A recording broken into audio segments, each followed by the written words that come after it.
any action that had been taken place or happened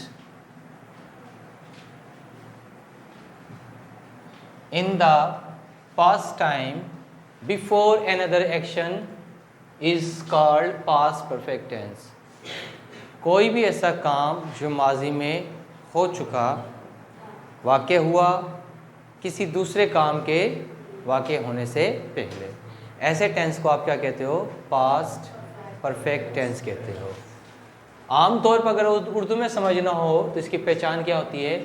जुमले के आखिर में निशानी इसकी क्या होती है? चुका था, चुकी थी, चुके थे।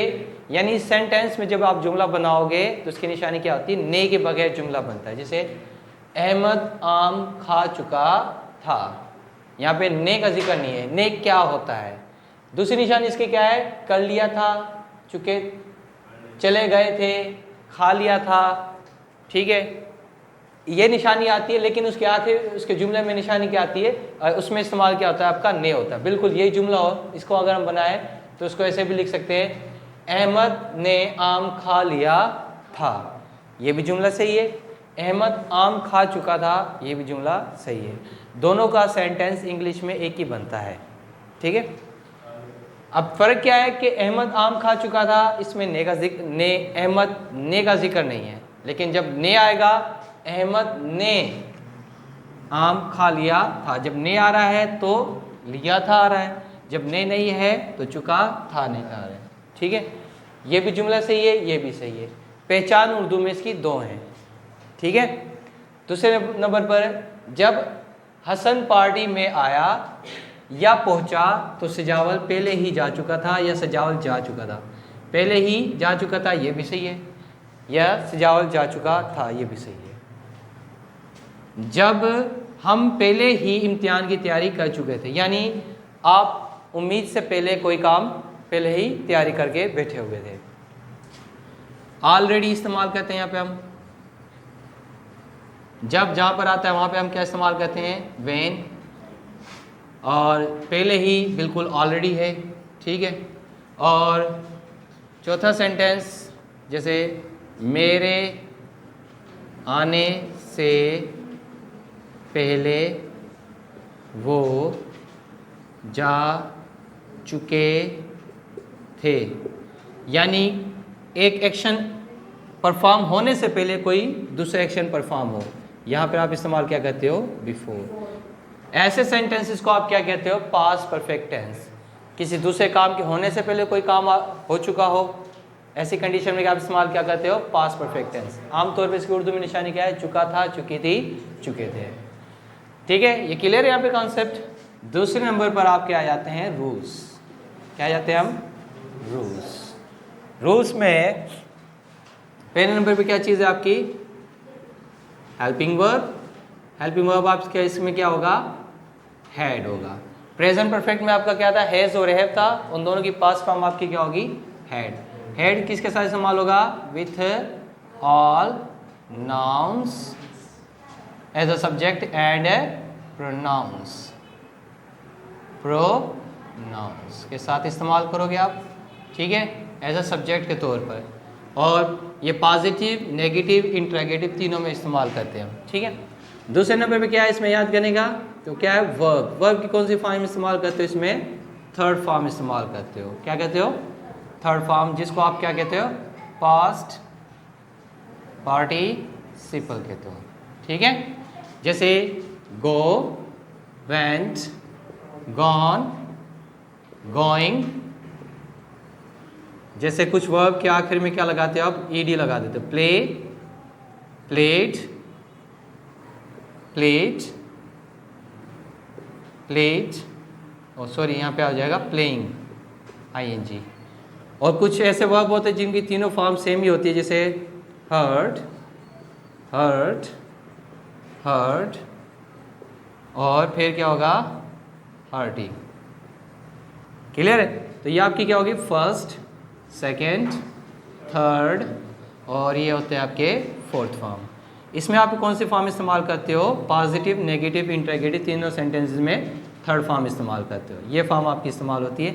इसको आप प्रेजेंट कहते हो, इसको पास्ट कहते हो, इसको पास्ट पार्टिसिपल, और इसे क्या कहते हैं हम? Present participle. क्लियर है? ये चीज़ याद करनी होती है। तीसरे नंबर पे जो चीज़ याद करने की है वो सेंटेंस स्ट्रक्चर है इसका, जिसको हम सिंटेक्स कहते हैं। जैसे सब्जेक्ट आएगा आपका, पॉजिटिव सेंटेंस का बना रहा हूँ मैं, फिर उसके फ़ौरन बाद हेल्पिंग वर्ब आता है आपका, फिर थर्ड फॉर्म ऑफ वर्ब जिसको आप पास्ट पार्टिसिपल कहते हो, ठीक है। फिर उसके फ़ौरन बाद आपका ऑब्जेक्ट होता है। ये सिंपल स्ट्रक्चर है सेंटेंस बनाने का पास्ट परफेक्ट का।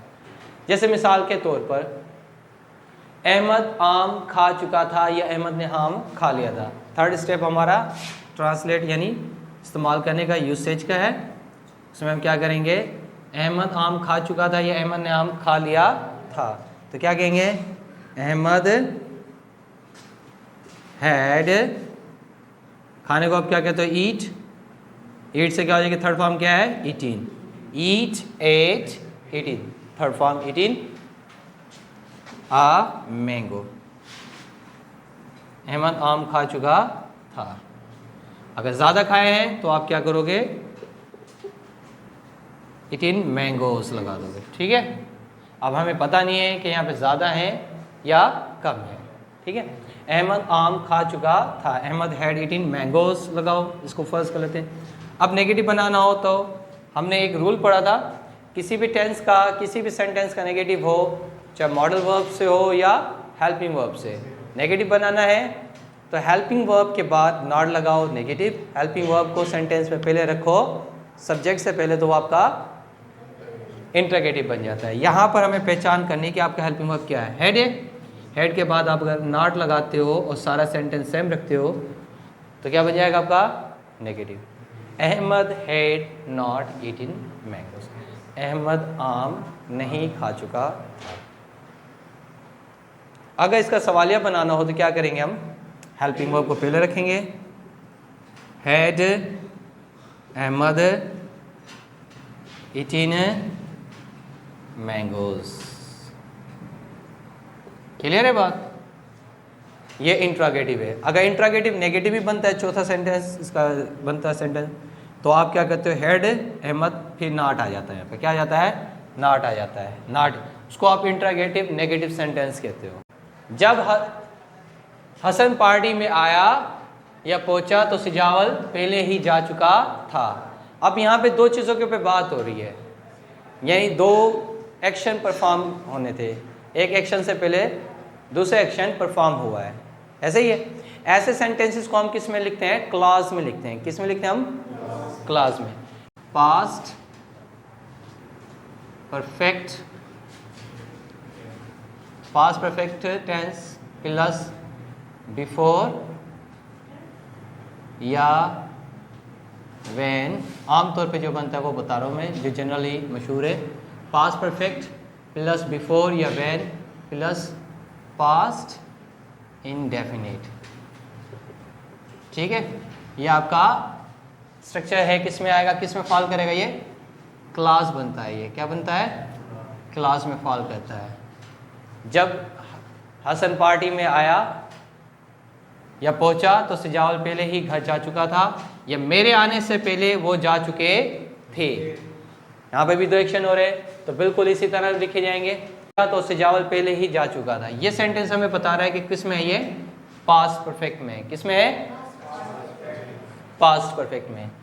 इंग्लिश में ज़्यादातर हम इस सेंटेंस को पहले ट्रांसलेट करते हैं, इसको बाद में करते हैं। हालांकि अगर आप इसको बाद में रखो, उसको पहले रखो, तब भी कोई मसला नहीं है, ठीक है। जैसे मिसाल के तौर पर सिजावल पहले ही घर जा चुका, तो क्या कहेंगे हम, सिजावल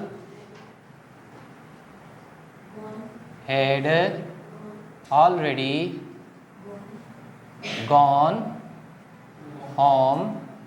जो परमानेंट प्लेस होती है वहाँ पर आप टू प्रीपोजिशन नहीं लगाते हो गो के बाद, ठीक है। जैसे होम परमानेंट प्लेस है, Sijawal had already gone home when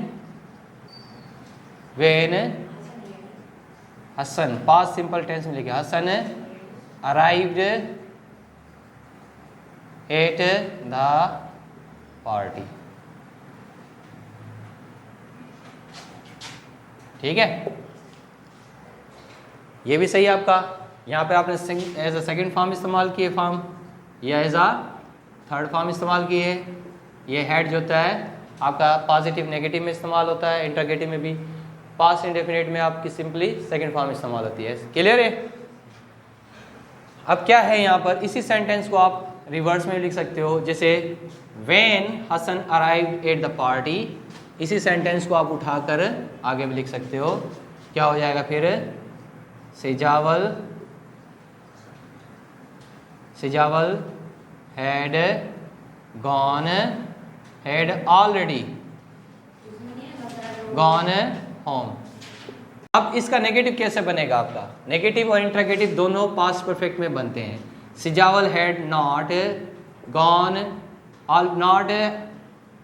already gone home when Hasan arrived at the party. Had Sijawal, क्या? Had Sijawal already gone home when Hasan arrived at the party. चाहे ये लास्ट में रखो या यहाँ रखो, हेड में ही आपका इंट्रोगेटिव बनेगा। किसमें बनेगा? ये वाला पार्ट आपका सेम रहेगा, इसमें आपने कोई तब्दीली नहीं करनी। ठीक है, यहाँ तक बात समझ आ गई? उसके बाद आ जाते हैं हम पहले ही इम्तिहान की तैयारी कर चुके थे। पहले ही को हम क्या कहते हैं? ऑलरेडी। क्या हमको क्या कहेंगे? वी हैड ऑलरेडी प्रिपेयर से क्या हो जाएगा? प्रिपेयर्ड, ईडी लगेगी, प्रिपेयर्ड फॉर द एग्जाम्स या एग्जामिनेशंस। ठीक है, क्लियर यहाँ तक? उसके बाद मेरे आने से पहले वो जा चुके थे। मेरे आने से पहले वो जा चुके थे, 4। तो आप बिल्कुल इसी तरह रखोगे, वो जा चुके थे, पहले इसको तो ट्रांसलेट करोगे, वो ज़्यादा है तो क्या लिखेंगे? दे हैड गॉन, मेरे आने से पहले, बिफोर आई केम हो जाएगा सेकेंड फॉर्म। नेगेटिव इंट्रोगेटिव भी इसमें बनेगा आपका। इसको भी ऐसे लिख सकते हो, before I came they had gone, वो जा चुके थे। डन है? केम, यहाँ पे बिफोर आई केम पास्ट से इंडेफिनेट है, ये पास्ट परफेक्ट है। मैंने कहा है कि आप पास्ट परफेक्ट को बाद में भी रख सकते हो, पास्ट इंडेफिनेट को पहले भी रख सकते हो। क्लियर? अब इसका नेगेटिव इंट्रोगेटिव क्या होगा? नेगेटिव यहाँ से इसमें बनेगा पास्ट परफेक्ट में, और इंट्रोगेटिव भी इसी में बनेगा। They had not gone before I came, मेरे आने से पहले वो नहीं जा चुके थे। क्या मेरे आने से पहले, क्या आपका लफ्ज यहाँ पे लिखा जाए या यहाँ पे लिखा जाए? दोनों सूरतों में आपका इंट्रोगेटिव पास्ट परफेक्ट में बनेगा। किसमें बनेगा? पास्ट परफेक्ट में। क्लियर है यहाँ पर? यहाँ तक बात समझ आई? अच्छा, पास्ट परफेक्ट में और पास्ट प्रेजेंट परफेक्ट में क्या डिफरेंस है? प्रेजेंट परफेक्ट और पास्ट परफेक्ट में क्या डिफरेंस है? अगर टाइमलाइन के लिहाज से देखो, प्रेजेंट परफेक्ट में क्या है? ये आपका पास्ट और ये आपका प्रेजेंट। ठीक है, कि प्रेजेंट परफेक्ट में क्या होता है कि कोई काम माजी में किसी टाइम भी शुरू हुआ, लेकिन एज अ प्रेजेंट में नाउ की कंडीशन में, वो क्या नाउ की कंडीशन में यहाँ पे कोई काम आपका कंप्लीट हो रहा है। क्या हो रहा है? कंप्लीट हो रहा है। पास्ट परफेक्ट में अगर देखें तो ये आपका पास्ट है, ये भी पास्ट है। ठीक है, ये नाउ है और नाउ से पहले यहाँ पे कोई काम कंप्लीट हुआ है आपका। क्या हो गया है? कंप्लीट हो गया, यानी नाउ से पहले कोई काम मुकम्मल हो चुका था। यानी he has taken tea now, या he has taken tea, उसने चाय पी ली है। यानी प्रेजेंट में है ना, अभी वो अब के अंदर बात कर रहा है ना, थोड़ी देर पहले या अभी के अंदर। यहाँ पे क्या है? he had already taken A T, वो पहले ही चाय पी चुका था, यानी इस टाइम से पहले वो पास्ट में कोई काम कर चुका था। समझ आ रही बात? क्लियर है? प्रेजेंट परफेक्ट और पास्ट परफेक्ट में ये है कि कोई प्रेजेंट के अंदर एज अ रिजल्ट के तौर पे आपने कोई काम कर लिया है, नतीजे के तौर पे। पास्ट में क्या होगा कि प्रेजेंट से पहले पास्ट की पास्ट में कोई काम आप कर चुके थे। ठीक है? क्लियर है यहाँ तक? थैंक यू, नोट डाउन कर लो।